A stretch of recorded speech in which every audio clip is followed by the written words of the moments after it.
Assalamualaikum warahmatullahi wabarakatuh. Pemirsa gapai kemuliaan yang dirahmati Allah, agama Islam adalah agama yang sempurna. Setiap tindakan, sikap, dan budi pekerti yang baik telah diajarkan oleh Allah Ta'ala melalui lisan dan teladan Rasulullah SAW, termasuk sikap dan muamalah kita terhadap saudara yang berbeda keyakinan. Karena toleransi dalam Islam juga merupakan esensi. Karena toleransi bukan soal mayoritas-minoritas. Toleransi juga tidak boleh mencampur adukan akidah. Toleransi juga bukan soal membenarkan keyakinan yang berbeda-beda. Nah pemirsa, hari ini insya Allah kita akan mengkaji bahasan tema yang sangat menarik terkait belajar toleransi dari Rasulullah dan para sahabat. Seperti biasa sudah hadir di studio ada gurunda kita sambut Kiai Haji Muhammad Faiz. Assalamualaikum Pak Kiai. Waalaikumsalam warahmatullahi wabarakatuh. Apa kabar Pak Kiai? Alhamdulillah sehat? Baik, sehat. Alhamdulillah, terima kasih sudah hadir Pak Kiai. Hari ini belajar toleransi ya. Iya. Pas banget karena memang kebetulan kita tayangnya Desember, nanti kita akan bahas lebih jauh Pak Kiai terkait toleransi terutama dengan saudara yang berbeda keyakinan ya. Nah bagi Anda pemirsa yang juga memiliki pertanyaan, Anda bisa mengirimkan pertanyaan Anda berupa teks maupun video melalui nomor WhatsApp yang tertera di layar kaca. Anda juga berkesempatan untuk bertanya langsung pada Pak Kiai melalui sambungan Zoom yang nanti akan ditentukan oleh tim Gapai Kemuliaan. Pak Kiai, bicara soal toleransi. Apalagi ini bulan Desember ya, biasanya menjadi pertanyaan yang terus berulang, pertanyaan yang terus hangat biasanya di bulan Desember ini, bagaimana kemudian Islam merefleksikan toleransi kepada saudara-saudara kita yang mungkin merayakan hari raya di bulan ini dan bagaimana seharusnya dalam perspektif Islam kita harus bersikap Pak Kiai. Tafadhol. Kalau berbicara tentang toleransi, agama ini datang itu dengan melihat fakta, realita di masyarakat bahwa Allah menciptakan manusia itu berbeda-beda. Tidak ada yang sama. Maka kalau kita lihat di surah Al-Hujurat misalnya, perbedaan itu semua kata Allah lita'arofu. Ta'aruf itu kita sering mendengar hanya bermakna sekedar mengenal. Ini biasanya ya, kalau ada laki sama perempuan itu disuruh ta'aruf. Nah, ta'aruf itu betul, memang di antara artinya itu mengenal. Tetapi dari kata-kata ta'aruf itu lahir kata lain yang namanya i'tiraf. I'tiraf itu pengakuan. Kalau kita sudah ingin saling mengenal, maka kita akan mengakui bahwa memang kita berbeda. Nah, ketika kita mengakui bahwa ada perbedaan ini, maka kita sampai pada tahap yang selanjutnya namanya arafah dan ma'rifah. Kita tahu bahwa Allah menciptakan manusia itu berbeda-beda. Suku bangsanya, warna kulitnya, bahkan juga akidah dan keyakinannya. Oleh karena itu agama Islam itu mengajarkan betul penghargaan terhadap perbedaan. Perbedaan itu bukan untuk kemudian dihadap-hadapkan, tetapi bagaimana manusia yang berbeda segala-galanya itu bisa hidup di bawah langit yang sama dan berpijak di atas bumi yang sama. Saling harga menghargai, punya kesiapan untuk hidup damai tanpa mengorbankan keyakinan dan akidah masing-masing. Itulah yang sejatinya diajarkan oleh Rasulullah SAW. Jadi bagaimana kemudian kita harus bersikap Pak Kiai? Biasanya, aduh ini kalau udah bulan Desember kita boleh nggak mengucapkan Natal begitu ya kepada saudara-saudara yang non-Muslim? Kalau kita memahami Natal, Natal itu apa sih? Natal itu dalam perspektif teman-teman Nasrani, itu kan hari kelahiran Yesus. Kalau dalam pemahaman Islam, kalau Yesus itu adalah Nabi Isa, maka hari itu adalah hari kelahiran Nabi Isa. Mengagungkan satu hari yang memiliki makna dalam kehidupan kemanusiaan itu diperintahkan oleh agama. Allah Subhanahu wa Ta'ala berfirman, "Wadzakirhum," dan ingatkanlah olehmu Rasulullah kepada umatmu itu biayyamillah, dengan hari-hari Allah. Apa hari-hari Allah? Itu dalam tafsir dikatakan hari di mana di dalamnya ada peristiwa besar yang memberi makna dalam kehidupan. Oleh karena itu dulu waktu saya masih belajar ya, itu bertanya kepada guru saya di antara teman-teman. Kepada guru, apa hukumnya mengucapkan selamat Natal? Maka guru saya menjawab, itu dengan hadis Nabi ketika Nabi berhadapan dengan orang Yahudi di kota Madinah, yang ketiga itu Rasulullah mendapatkan mereka pada tanggal 10 Muharram, Asyura, itu sedang berpuasa. Maka Rasulullah mengatakan, kenapa kalian berpuasa? Kata mereka, karena hari ini Allah menyelamatkan Nabi Musa dari kejaran Fir'aun. Maka kemudian Rasulullah mengatakan, nahnu, kami kaum muslimin aula bi Musa, lebih utama untuk memberikan penghormatan kepada Nabi Musa daripada kalian. Karena dalam keyakinan kita ini sedang menjaga dan melestarikan ajaran Nabi Musa. Saya dalam keimanan saya kepada Allah, saya juga harus beriman kepada semua rasulnya termasuk Nabi Musa. Betul. Maka ketika misalnya datang hari Natal, kemudian kita pahami sebagai kelahiran Nabi Isa alaihissalam, kita ingat ayat Al-Quran kan. Nabi Isa itu di dalam Al-Quran dijadikan oleh Allah sebagai lambang assalam, kedamaian. Makanya ada ayat Quran bunyinya, wassalamu alayya yauma wulidtu wa yauma amutu wa yauma ub'atsu hayya. Artinya dimanapun aku berada, ketiadaanku, kata Nabi Isa, setelah saya diberi tugas menyampaikan risalah Nasrani ini, kemudian dalam pemahaman umat Islam diangkat ke langit untuk kemudian nanti Allah turunkan menjelang hari kiamat, itu sebetulnya semuanya dibangun dengan yang namanya assalam. Jadi kalau kemudian ini ya, selamat Natal itu dikaitkan misalnya dengan kelahiran Nabi Isa, saya kemudian berniat memberi selamat kepada saudara-saudara sebangsa dan setanah air yang berbeda agama dengan saya. Dalam konteks keyakinan saya ini hari kelahiran Nabi Isa, itu ada banyak guru-guru saya yang membolehkan ini dalam konteks sosial. Sosial ya. Tidak diartikan sebagai pengakuan. Dan ini Mila penting sekali. Kalau kita membaca fikih Toros lama, itu hampir semua ulama memang mengatakan bahwa memberi selamat kepada hari raya yang tidak sama dengan kita keyakinannya itu dilarang. Tetapi kita lihat kenapa alasannya itu diuraikan dalam fikih. Karena dalam ucapan selamat itu mengandung ikrar, persetujuan terhadap akidah mereka. Tetapi hari ini budaya dan sakofah itu berbeda. Ketika saya mengucapkan selamat Natal, tidak ada dalam bayangan saudara-saudara saya orang Nasrani sebangsa setanah air ini mengatakan bahwa Faiz mengakui akidah Kristen.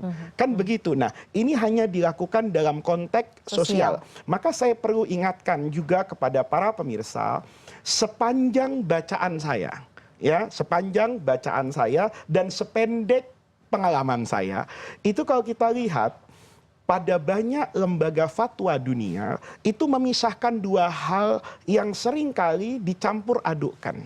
Yang pertama adalah hukum ikut Natalan bersama dan selamat Natal. Majelis Ulama Indonesia misalnya itu mengharamkan Natalan bersama. Dan itu juga bukan hanya MUI Indonesia. Banyak lembaga fatwa dunia mengatakan kalau saya sebagai muslim ikut ritual malam Natal maka itu dilarang. Dan saya pikir ini sejalan dengan Bhinneka Tunggal Ika kan. Artinya perbedaan itu memang ada dan tidak perlu kemudian harus selalu sama. Karena teman-teman Nasrani juga kan tidak mau saya ajak sholat subuh. Gitu loh. Yang bagian ritual jangan disamakan Natal dengan Lebaran. Lebaran makan ketupat itu konteksnya sosial.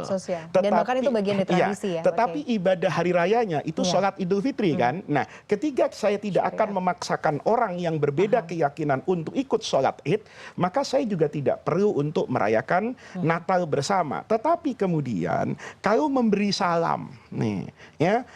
Kalau para pemirsa bisa melihat begitu banyak ulama yang ada di Syria misalnya, atau lembaga representasi Ahlus Sunnah yang terkenal misalnya Al-Azhar, mufti negara Mesir, yang memang negara mereka itu mirip dengan Indonesia. Ya, artinya terjadi perbedaan keyakinan beragama pada anak bangsa yang sama, itu mereka biasa sebatas mengucapkan selamat. Itu biasanya orang Mesir misalnya atau orang Arab tuh mengatakan kulasanah wa anta thayyib, semoga Anda selalu ada dalam kebaikan. Nah, yang kayak begini kan tidak menyentuh ya tidak menyentuh aspek akidah. Ketika saya mengatakan selamat Natal, dalam keyakinan saya itu adalah hari lahirnya Nabi Isa, itu juga kan tidak ada konteks akidahnya. Bahkan itu pun ada teks di dalam Al-Quran yang mengatakan assalamu alayya yauma wulidtu, bahwa ketika saya lahir, itu lahirnya membawa keselamatan. Maka ketika hari Natal dipahami sebagai lahirnya Nabi Isa, itu saya ucapkan selamat. Oke, jadi clear ya Pak Kiai. Kalau sudah nanti pada tataran ritual, akidah itu tidak main-main. Jadi batasnya jelas ya. Oke, baik Pak Kiai. Menarik sekali, tapi kita harus jeda dulu Pak Kiai. Pemirsa jangan kemana-mana, Gapai Kemuliaan masih akan kembali sesaat lagi.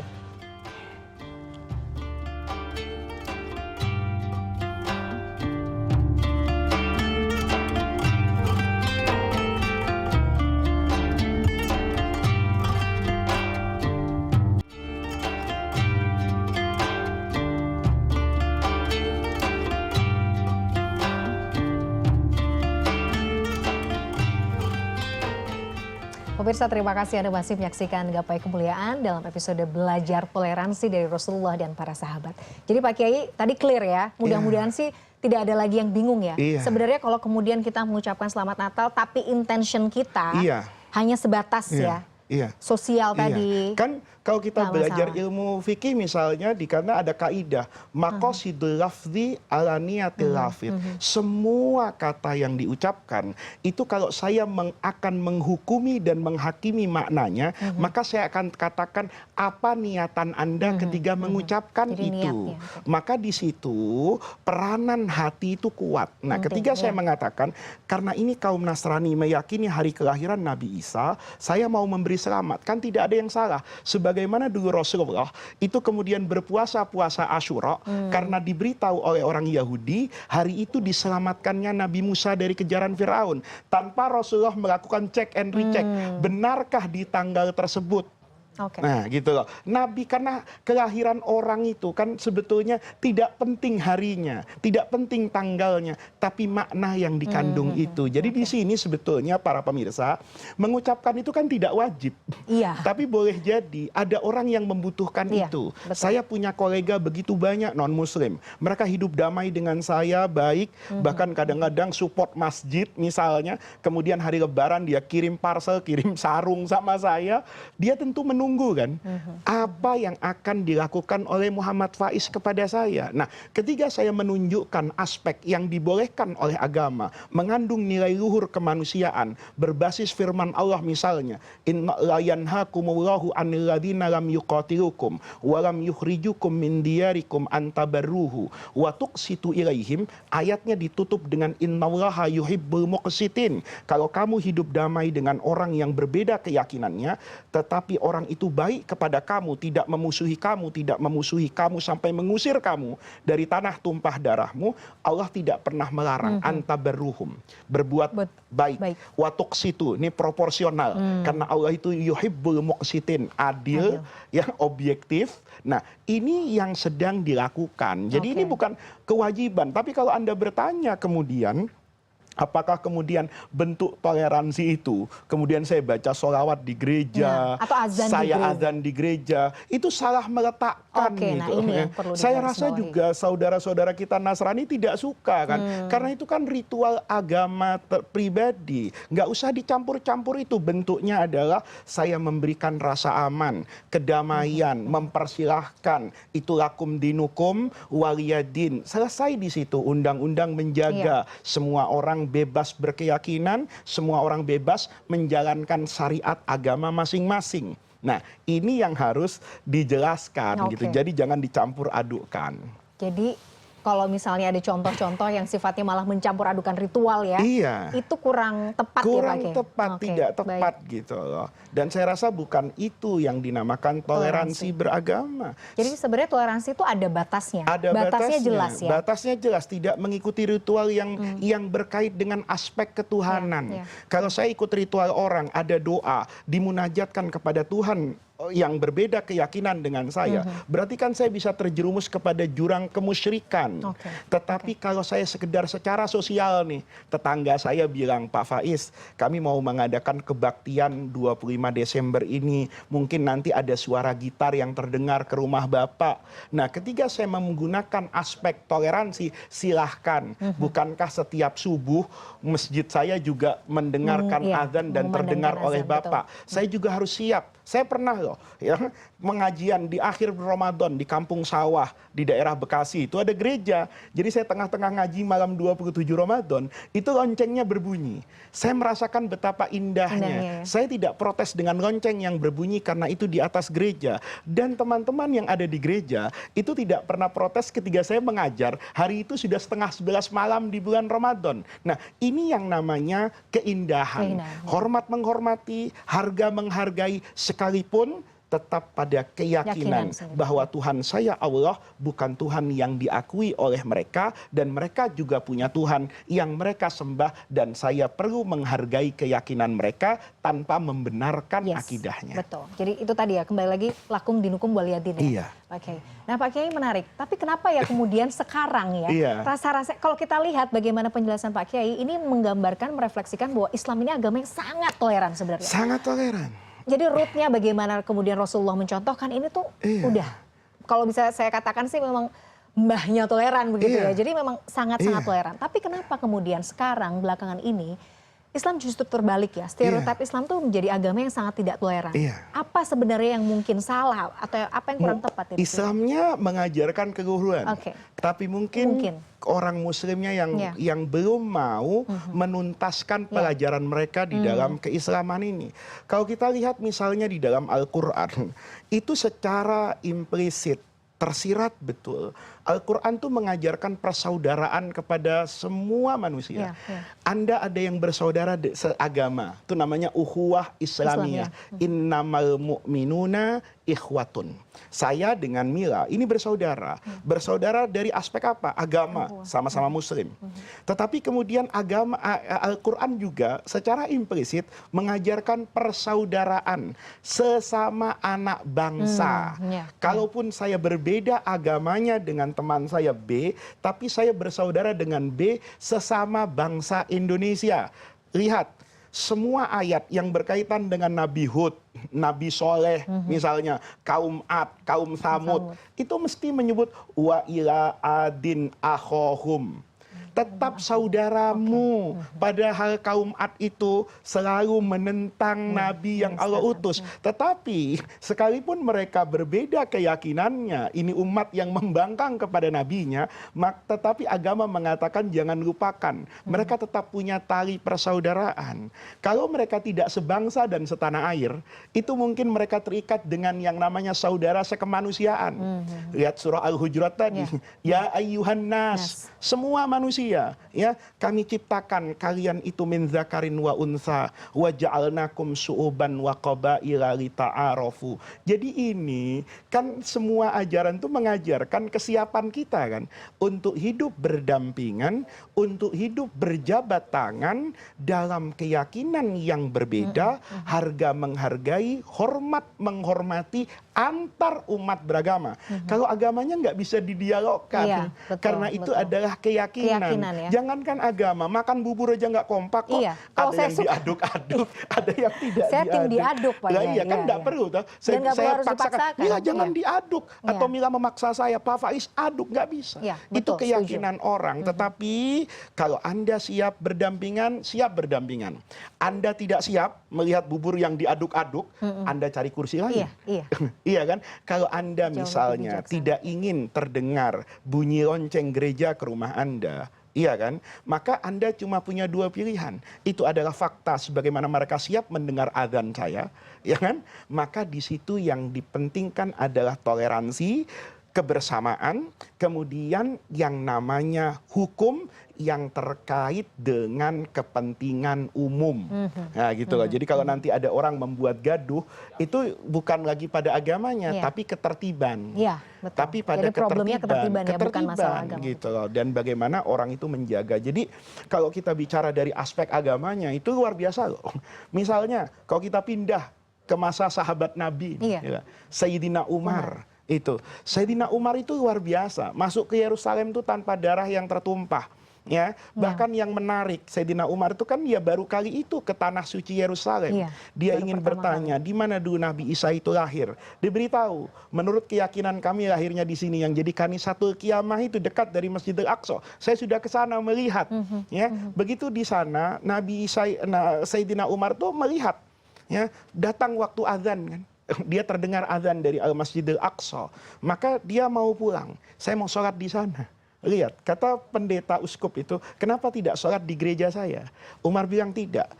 Apa gereja saya kotor dan najis? Bukan itu. Para pemirsa bisa searching nanti di Google. Apa hukumnya sholat di tempat-tempat ibadah seperti itu, bahkan yang ada patung sekalipun. Itu di dalam Sahih Bukhari pun penjelasannya detail. Tapi yang ingin saya katakan, penolakan Umar itu karena apa? Toleransi dan beliau berpikir di masa yang akan datang. Kata beliau, kalau saya sholat di sini, nanti dicatat oleh sejarah. Hahuna sholat Umar. Di sini Umar sholat. Nanti anak buah saya jangan-jangan kepikiran. Kita bongkar gerejanya, kita bangun masjidnya. Maka para pemirsa, ini kalau saya boleh baca, ya, ini adalah perjanjian yang dilakukan oleh sahabat Umar kepada penduduk Ilya di Yerusalem saat beliau masuk ke sana sekitar tahun 15 Hijriah. Berarti ribuan tahun yang lalu. Apa kata Sayyidina Umar? Bismillahirrahmanirrahim. Hadza ma'a'ata Abdullahi Amirul Mu'minina ahla Ilya minal aman. A'tohum amanan li anfusihim wa amwalihim wa li kanaisihim wa sulbanihim, dan seterusnya. Ini bisa di-searching nanti. Kata Sayyidina Umar, ini yang akan diberikan oleh seorang hamba Allah, Amirul Mukminin, yang hari ini menjadi pemimpin kaum muslimin. Dikasih ke siapa? Ahla Ilya, penduduk Yerusalem. Diberikan apa? Minal aman, rasa aman. A'tohum, saya berikan, dia berikan kepada mereka amanan li anfusihim. Anfus itu jiwanya. Tidak ada lagi yang akan saya bunuh, kata Sayyidina Umar. Wa amwalihim, tidak boleh karena berbeda agama, saya penguasa, saya rampas hartanya. Walikana isihim, bahkan gereja mereka, wasulbanihim, dan salib-salibnya itu dijaga sama Sayyidina Umar. Bahkan kalau kita baca di sini, ya, mereka tidak boleh dipaksa untuk masuk ke dalam ajaran agama Islam. Para pemirsa, yang hari ini adalah hari yang terbuka. Silahkan baca. Setelah kaum muslimin masuk ke Persia, setelah kaum muslimin masuk ke Yerusalem, itu Islam tetap menjadi agama yang minoritas. Islam masuk ke Mesir, itu juga pada masa Sayyidina Umar. Itu nanti kita lihat bahwa dari data statistik berapa yang meninggal, berapa yang berpindah agama, itu menunjukkan Islam menjaga keamanan, Islam menjaga kedamaian. Ini adalah bukti sejarah. Fakta sejarah ya, yang Fakta tidak bisa sejarah. dinafikan. Nggak bisa. Mau diangkat ke atas kepada Rasulullah. Coba lihat konstitusi Madinah. Ya, kalau itu saya hafal. Karena saya sudah mengunyah-ngunyah. Jadi saya tidak menggunakan, kalau tadi yang Sayyidina Umar, saya takut salah redaksi. Tapi pada Sahifah Madinah dikatakan wa anna Yahuda Bani Auf. Yahudi-Yahudi yang ada di Madinah disebut satu-satu. Yang Bani Auf ma'al muslimin, hidup berdampingan dengan kaum muslimin sebagai ummatun wahidah, satu kesatuan yang tidak dipisah-pisahkan. Saya sekarang berdamai bikin negara Madinah, hidup berdampingan dengan orang Yahudi, maka apa yang menjadi hak saya itu menjadi haknya Yahudi. Apa yang menjadi kewajiban saya itu juga menjadi kewajiban Yahudi. Sampai kapan? Sampai ada di antara kita yang melakukan pengkhianatan, bukan penyerangan kepada akidahnya, pengkhianatan kepada negara kesatuan Madinah. Oleh karena itu Yahudi yang ada di Madinah itu kemudian terusir dan diusir oleh Rasulullah seperti Bani Quraidah, itu bukan karena perbedaan agama, tapi karena mengkhianati konstitusi. Sudah diadakan. Itu kan sama toh, kalau sekarang ada orang yang minta merdeka dari NKRI, kan juga diperangi. Ketika Rasulullah kemudian Anda keluar, Anda diperangi karena Anda sudah mengkhianati kebersamaan. Itulah toleransi yang diajarkan oleh Rasulullah Shallallahu Alaihi Wasallam. Jadi berkaca pada kisah-kisah ya, kisah-kisah baginda Rasulullah SAW, sahabat itu rasanya menggetarkan jiwa. Jadi kita tuh kayaknya memang kita Iya. sedang krisis seperti itu ya Pak Kiai? Iya, Krisis iya. pemimpin yang kita bisa Iya, menjadikan iya, teladan. Iya. Pesan Baik. Rasulullah ketika sampai di Madinah, Baik. afsus salam, Afsus salam. tebarkanlah assalam. Kedamaian. Assalam itu nama Allah, diletakkan di atas muka bumi itu amanan, Masya Allah. sebagai sumber keamanan, siar buat siapapun yang mau hidup damai bersama. Masya Allah. Pak Kiai menarik sekali. Kita lanjutkan di segmen Iya. berikutnya. Kita harus jeda dulu. Pemirsa jangan kemana-mana. Gapai Kemuliaan masih akan kembali setelah jeda yang satu ini.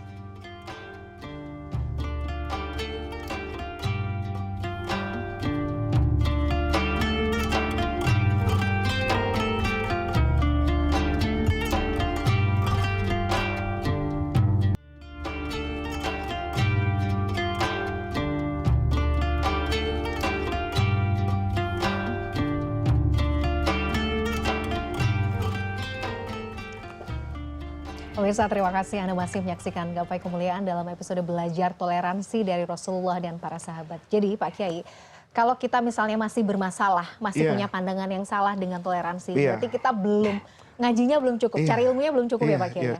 Islam kan mengakui semua Iya, agama iya. samawi. Islam mengakui semua nabi. Saya tidak boleh loh melecehkan Nabi Isa. Saya kalau melecehkan Nabi Isa dan Nabi Musa, itu jatuhnya bukan pidana. Itu kafir. Kalau saya nggak percaya nggak ada nabi namanya Nabi Isa, atau saya gambarkan dengan pelecehan, maka kan tidak pernah ada orang muslim melecehkan nabi selain Nabi Muhammad. Karena semua nabi dalam bayangan kita itu la nufarriqu baina ahadim mir rusuli.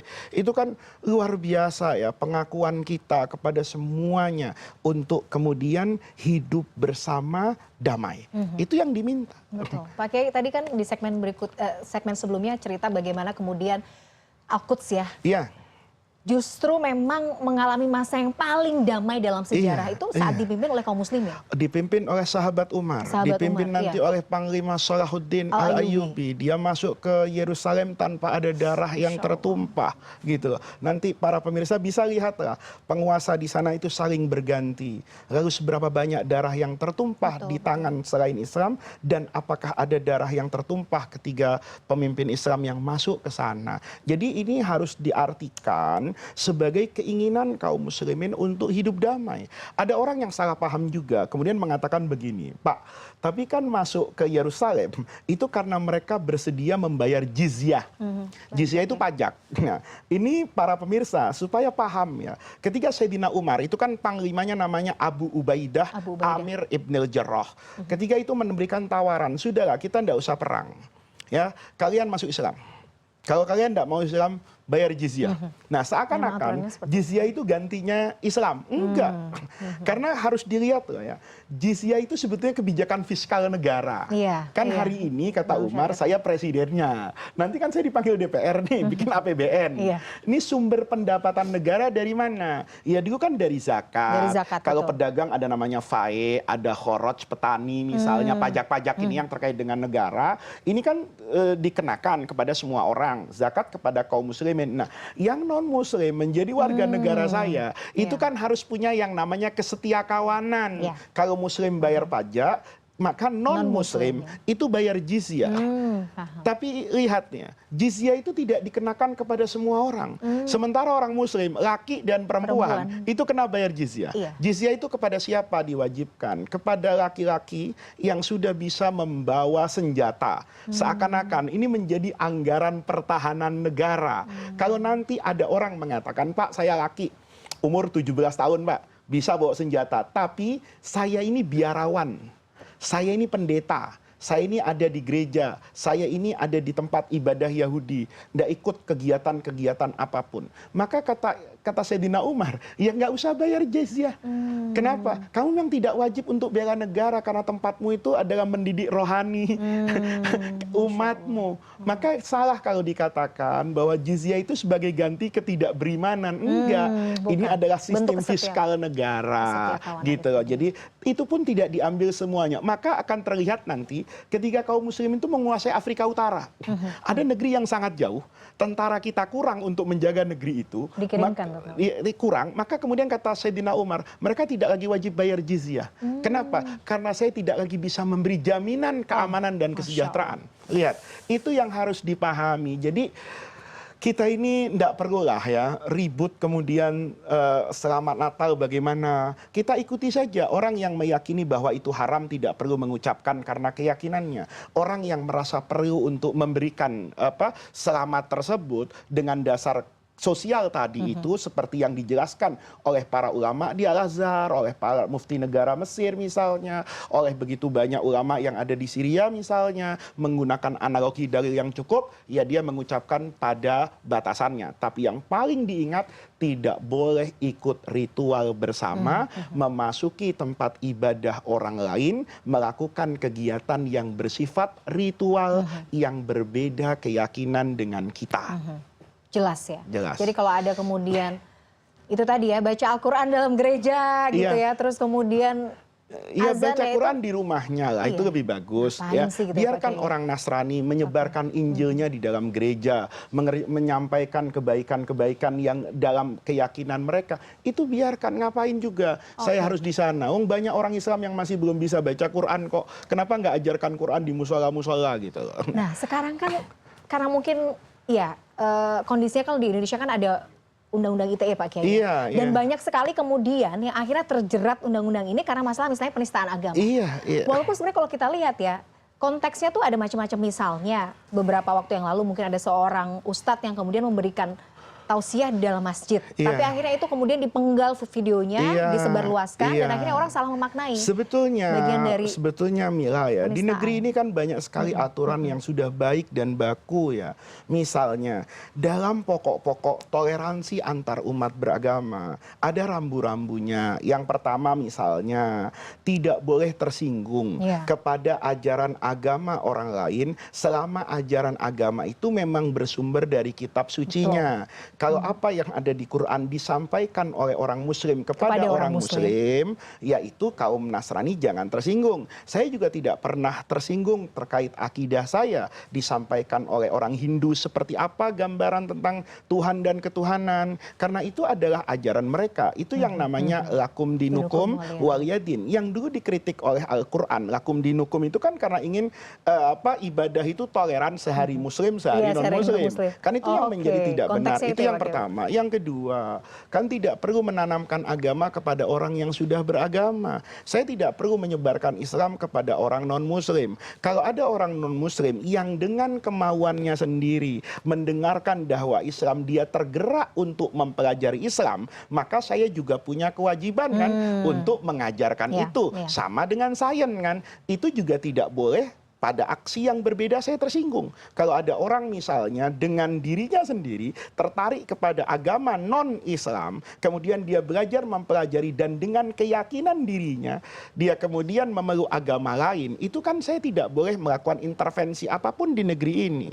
Dan yang kemudian, yang paling penting adalah saling hormat menghormati, ya, saling harga menghargai pada bingkai Pancasila. Bhinneka Tunggal Ika. Bhinneka Tunggal Ika. Oke, menarik sekali bahasan kita hari ini. Tapi sayang sekali waktu kita terbatas. Insya Allah ini akan kita sambung lagi ya di next episode Pak Kiai ini. Masya Allah sekali. Pemirsa, tidak terasa usai sudah perjumpaan kita hari ini dalam program Gapai Kemuliaan. Semoga tausiah kali ini bisa menambah hasanah ilmu agama kita, menjadikannya bermanfaat, dan yang paling utama menambah ketaatan kita kepada Allah Azza wa Jalla. Saya Mladia Rahma dan juga Kiai Haji Muhammad Faiz pamit. Terima kasih atas perhatian Anda. Insya Allah kita akan jumpa lagi pada episode berikutnya. Wabillahi taufiq wal hidayah. Wassalamualaikum warahmatullahi wabarakatuh. Waalaikumsalam.